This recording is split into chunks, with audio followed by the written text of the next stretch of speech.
Good afternoon. It's Saturday, September 19th. I'm Aryeh O'Sullivan, and this is IBA News broadcasting from Jerusalem. We open with the news of the death of former Deputy Supreme Court President Michel Cheshin, who passed away a short time ago at his home in Herzliya at the age of 79. Cheshin's judicial career spanned over 4 decades, with his first 16 years in the Justice Ministry, heading the High Court Petition Section of the state's Attorney's Office, and later serving as the Deputy Attorney General. In 1978, he retired to private practice. In 1992, he was appointed to serve on the Supreme Court under the court's President Meir Shamgar and then Justice Minister Dan Meridor. During his tenure, Cheshin was involved in many important cases, among them his notable ruling in the Shomrat rape case, which created a revolution in the defense of female victims of sexual assault. He was also known for his opposition to the demolition of terrorist homes due to security reasons. In 2006, Cheshin stepped down from the Supreme Court bench and was later that year awarded the Laureate Prestigious Movement of Quality Government Award for his dedicated work in the fight against corruption. Cheshin leaves behind a wife and 2 children. A time has not yet been set for his funeral. Israel Air Force jets struck several targets inside Gaza early this morning in response to last night's Palestinian firing of rockets into the south of the country. The Army said the overnight airstrikes hit 3 training camps belonging to Hamas. No injuries were reported, but there was significant damage, particularly to a telecommunications tower inside the city of Jabalia, which was destroyed. The Israeli air raids came in retaliation for the Palestinian firing of 2 rockets into southern Israel last night. One of them was intercepted by an Iron Dome anti-missile defense system, and another landed inside a residential area of the city of Sderot. No injuries were reported in that strike, although several people were required treatment for shock, and there was some damage to property and a bus that was parked at the scene of the hit. A Palestinian Salafist group affiliated with the Islamic State claimed responsibility for the rocket attacks in defiance of Gaza's Hamas rulers. Meanwhile, a relative calm prevailed throughout the city of Jerusalem today, following nearly a week of violence between Palestinian rioters and security forces. Police presence in and around the capital has been beefed up as the high level of alert remains in effect. Up until midnight, there was a series of clashes and disturbances. 3 Palestinians were reported lightly injured overnight after clashing with border police outside of Rachel's tomb. Earlier on Friday afternoon, riots erupted in southwest Jerusalem in the neighborhood of Jabal Mukaber. 3 officers were injured by firebombs and stones that were thrown at them by Palestinians. The police fired live ammunition at the throwers, lightly wounding 1 of them. At least 8 rioters were arrested, among them several minors. Israeli police who were patrolling in and around the Jabal Mukaber area this afternoon were attacked by a number of masked Arabs as they were inside the neighborhood. As a result, 3 officers were injured lightly and taken to nearby hospitals from a petrol bomb that was thrown at them. In Jordan, more than 1,000 people held a demonstration in Amman to march in protest against Israel's action on the Temple Mount. Protesters, mostly members of the Islamic Action Front, held up signs and chanted slogans, urging the government to cut off all diplomatic ties with Israel. Jordan's King Abdullah warned during a meeting with British Prime Minister David Cameron earlier this week that Israel's actions were provocative and could threaten relations between Jordan and Israel. The current round of violence in Jerusalem has been caused by Islamic figures urging young Muslim protesters to clash with security forces. This is what opposition leader Isaac Herzog told U.S. Secretary of State John Kerry during a meeting in London yesterday. Kerry expressed grave concern about the clashes. The 2 also talked about the Iranian nuclear deal. Herzog stressed that he is also against the deal, but that Netanyahu was overdue in beginning discussions with the U.S. over security considerations concerning the lifting of sanctions on Tehran. Herzog also touted a regional alliance to confront Iranian aggression, one which includes both Israel and predominantly Sunni nations opposed to Shiite Iran. Palestinian security prisoner Mohammed Alan has reportedly stopped his latest hunger strike just 2 days after authorities reimposed administrative detention orders. The 31-year-old Islamic member of the Islamic Jihad was rearrested on Wednesday as he was being discharged from the Barzilai Medical Center. He had been receiving medical care over the last month in the wake of his refusal to eat food for over 60 days in protest of being held without trial since November. In late August, the High Court of Justice ordered Alan be released from detention at that time due to his deteriorating condition, including possibly brain damage. His near death was the cause of widespread protests and clashes in the West Bank and revived debate over the practice of holding suspects without the filing of formal charges. Administrative detention is most frequently used told Palestinians deemed to be security risks without having to reveal critical intelligence. Imprisonment of 6-month periods can be extended as needed. Iran's current order expires on November 4th. On the Gaza-Sinai border, Palestinians said that Egyptian forces flooded tunnels connecting the two sides in Rafah in an attempt to destroy them. Pipes were reportedly used to pump water from the Mediterranean Sea into the passageways as tunnel workers attempted to remove the water.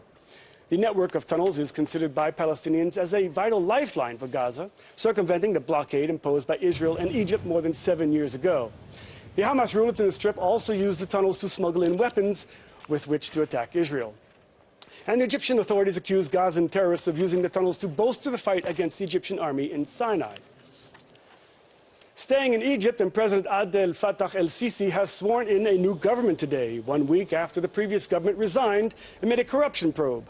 The new government, headed by former Petroleum Minister Sharif Ismail, came after Ibrahim Mahleb was slammed for weeks, and the prosecution began investigating several officials for allegedly receiving more than $1 million in bribes.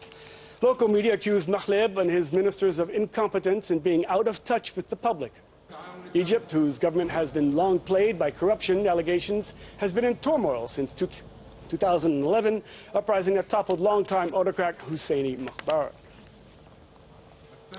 American and Russian military chiefs have begun talks over Moscow's buildup in Syria, signaling the U.S. is resigned to Russia's emerging plans, but anxious to avoid dangerous misunderstandings on the battlefield. A 50-minute phone call between U.S. Defense Secretary Ash Carter and Russian Defense Minister Sergei Shoigu marked the first military-to-military conversation between the two countries in more than a year. And it came as Russia continued to send aircraft, troops, and military equipment into Syria, and the U.S.-led coalition kept up its assault against Islamic State. U.S. officials are increasingly worried that Russia's plan to defend and support the government of Syrian President Bashar al-Assad could conflict with coalition airstrikes and other military operations against Islamic State. The main focus of the phone call was apparently to talk about how to fight against Islamic State and the will to go forward without miscalculations. Russia has called for a broad coalition to fight Islamic State and has indicated that helping Assad's military is the best way to do that. However, U.S. policy has centered for the duration of the civil war in Syria on the idea that Assad must step down to make way for a new government. The talks came as U.S. Secretary of State John Kerry arrived in London and met with United Arab Emirates Foreign Minister Adel bin Zayed. Obviously, our focus remains on destroying ISIL and also on a political settlement with respect to Syria, which we believe cannot be achieved with the long-term presence of Assad. But we're looking for ways in which to try to find the common ground. Clearly, if you're going to have a political settlement, which we've always argued is the best and only way to resolve Syria, you need to have conversations with people and you need to find the common ground. That's precisely the heart of my conversations here with His Highness and Sheikh Abdullah, and then further conversations with my counterparts, Foreign Secretary Hammond tomorrow, with Foreign Minister Steinmeier in Germany, and other conversations that we're having on the side. So our hope is to find a diplomatic way forward, but this crisis has to be solved. I think everybody is seized by the urgency. We have been all along, but the migration levels, the continued destruction, the danger of potential augmentation by any unilateral moves really puts a high premium on diplomacy at this moment. And that's why I'm here, and that's what we're going to work on. These developments come as Prime Minister Benjamin Netanyahu is scheduled to arrive in Moscow on Monday for a meeting with Russian President Vladimir Putin. According to the Prime Minister's office, the premier will detail the threats posed to Israel by the increased flow of advanced weaponry from Russia to not only Syria, but also via the transfer of military hardware to Hezbollah and other terror groups in the region. The visit comes to Moscow just weeks before Netanyahu is scheduled to go to New York on September 29th for the UN General Assembly meeting, and just over a month before a scheduled meeting with U.S. President Barack Obama in Washington. And in fighting in the civil war, Syrian warplanes have unleashed a wave of deadly airstrikes on the Islamic State-held town of Palmyra in central Syria, killing at least 15 and wounding many more. and some of the heaviest bombardment since the extremist group seized the ancient town in May 10th. Palmyra airstrikes come a day after the Syrian army carried out heavy air raids in the northern city of Iraq, also held by the Islamic State group, as well as against rebel-held areas in the northern city of Aleppo, where more than 50 people were reportedly killed. Meanwhile, a coalition of rebel groups launched a major ground offensive on two predominantly Shiite villages in the northern province of Idlib, firing dozens of rockets and detonating at least 7 booby-trapped vehicles in the outskirts. Refugees from Syria's civil war join others in the human wave now flooding Europe. Croatian Prime Minister Zoran Milanovic today said his nation forced a reluctant Hungary to accept more migrants and will continue to do so. We get more on the situation in this report from CNN. She barely made it to the front of the line for the bus, whimpering, "Enough, enough." This woman from Syria, overcome by exhaustion from a journey that paused in the Croatian border village of Tovarnik. We never imagined this trip would be so hard, says Samih from Damascus. We thought after all we've already suffered, they would welcome us differently than this.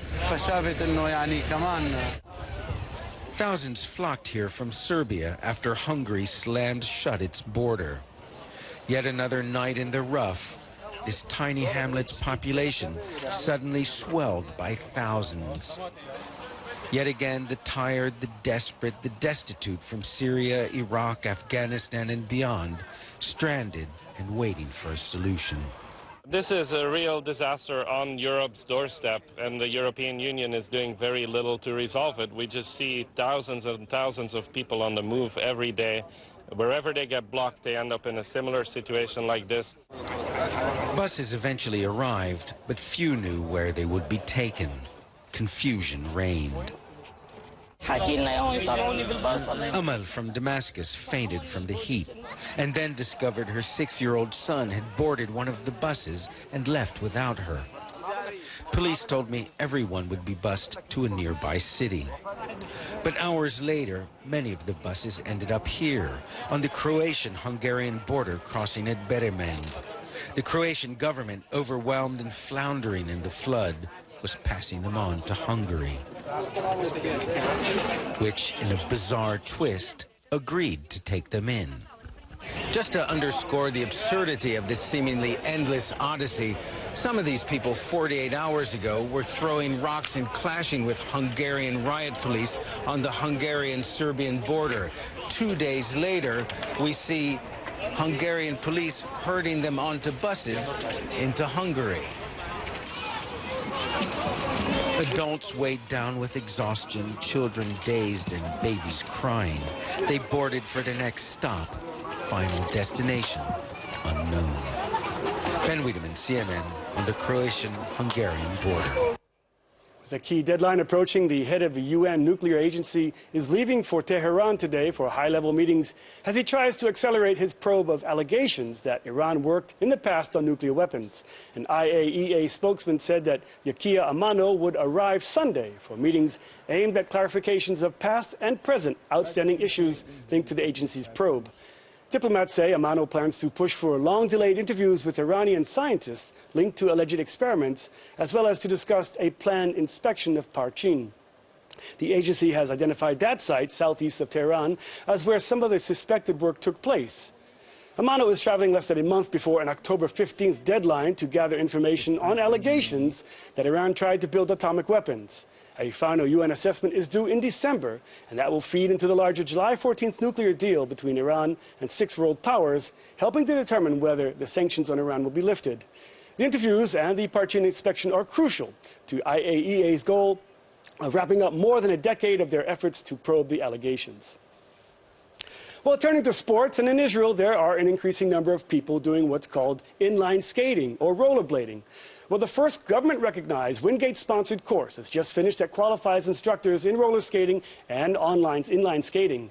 Joining us now in the studio is Margot Ayoun, who was in that course, and today you are the head of the freestyle slalom in Israel. Tell us about that. Well, Slalom, freestyle slalom skating is a very a technical and artistic and fun discipline of inline skating. And we in the Israel Roller Swans, which are slalom groups in Haifa, Tel Aviv, and the South, really pushed for this course, and we managed to get it through. What is the sport? I mean, what are you doing when you inline skate? Well, there's all these different tricks of different levels, and We're looking at some footage now. You can see this going through the cones. right. So this is one of the most basic moves in slalom, and these are the course participants who are from all different disciplines of roller skating and inline skating, and so it was a challenge for them. Here, this is in the Haifa group, and doing a lot of very cool stuff. Well, how popular is this sport now in Israel? Is it growing? It's growing all the time. You know, there's over 150,000 skates bought in this country every year, and It looks kind of dangerous. it's not dangerous. It's a sport, but if you have your safety gear and you learn how to do it properly, then you're flying. And there's no feeling like it. Everyone is interested in skating. It's like everybody's little dream. They all talk about that. Margaret, you're a pioneer in trying to get this recognized by the Israel Sports Authority. How's that coming? Well, are you trying to get more competitions? Well, we haven't been recognized until now. Now that we've finished this course, within the next month or two, that we're opening the freestyle slalom branch in the Israel Roller Skating Association, and then we can hold competitions and participate in competitions. We have to build up the slalom skaters in Israel first before we get to that level. But like you say, we're pioneers, and it's happening, and it's really exciting because it's so fun, and anyone can skate of any age, How did any you get background. into this? Well, I'm 54 now. When I was 48, I was looking for something to do in August when there were no classes at the sports center, and I fell in love with it, and immediately started learning slalom from a friend, and I got hooked. You know, I understand that they're trying to make this one of the Olympic sports in 2020 Olympics in Tokyo. What is it going to mean for the sport? Oh, well, the sky's the limit. You know, you get into it's one of 8 candidates being considered for the 2020 Olympics. Then that's like arriving, you know, but we have a lot of work to do, and it's exciting because we're doing the work. We're building it up Mark, in I'm looking Israel. at these people going through the cones in these steps. It's almost like an art, isn't it? Like ballet. It is. It's like figure skating, but with a twist. But you don't need an ice rink to do it. You can do it anywhere, right? Exactly. You just need the skates, some safety gear, and you know, some people go through the streets. We just need a little area where we can put 20 cones down, and we're in heaven. What are the countries where this is really popular? Singapore, Russia, France, Spain. It's growing all over, and it's a very new sport. It only started in the 90s. And we have it here in Israel. Well, Margot, thanks for joining us on IBA News. Thank and telling you us so about much this for new sport. having me. And good luck. Thank you. Taking a look at the weather now, and there will be a slight rise in temperatures tomorrow, but a drop in humidity. Nevertheless, it will continue to be hotter than normal for this time of the year. Here's a look at the expected highs and lows at home and abroad for the next 24 hours.